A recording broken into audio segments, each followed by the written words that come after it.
Are you looking for peace of mind at your doorstep? Look no further. With the Blink Video Doorbell, your home's entrance is always within your control.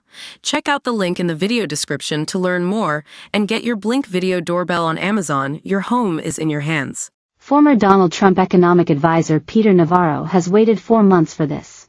He spoke to the Republican convention hours after his release from federal prison before a cheering crowd, and gave a steamy onstage smooch to his fiancée after tearing into prosecutors that have animated and infuriated his former boss.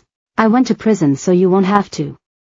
I am your wake-up call," said Navarro, picking up an argument also brandished by Trump after he was charged, processed, and faces 4 criminal trials. Navarro dropped some personal news to the crowd, revealing that he has a fiancée, Bonnie, who sent him off to words of encouragement when he checked into prison after being convicted of defying a congressional subpoena. "They weren't 'I love you.' That was a given. She simply said, 'We got this. We got this.'" He said Democrats don't understand they do this to families. He was away for 4 months before being released from prison Wednesday morning and flying directly to Milwaukee. He gave a passionate kiss to his fiancée on stage, getting more cheers from the crowd that had given him sustained applause when he got introduced. "This is a beautiful thing. I think you folks just want to know if you can see my MAGA tattoo that I got there," he joked at the beginning of his remarks.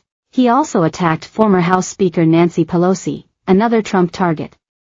"The legislative branch came for me first. Your favorite Democrat, Nancy Pelosi. The sham January 6 committee," he said, referencing the Democratic-run panel that posed the attack on the Capitol.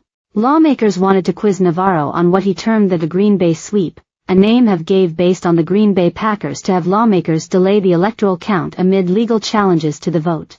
"This morning I did walk out of a federal prison in Miami. Joe Biden and his Department of Injustice put me there," he said, before going after one of Trump's favorite grievances, judges and prosecutors.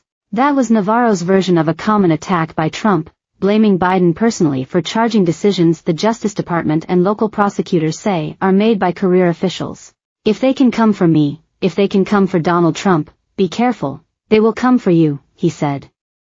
He even taking a dig at New York Judge Juan Merchan, who presided over Trump's Stormy Daniels hush money case, which resulted in Trump's conviction on 34 counts of falsifying business records. He blasted his own Obama-appointed judge, and asserted that he couldn't get a fair trial in Washington, D.C. "They threw me to the wolves of an anti-Trump jury in where?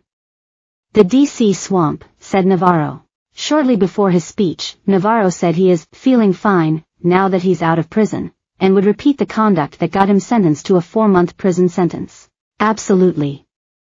It's not about me. It's about the Constitution."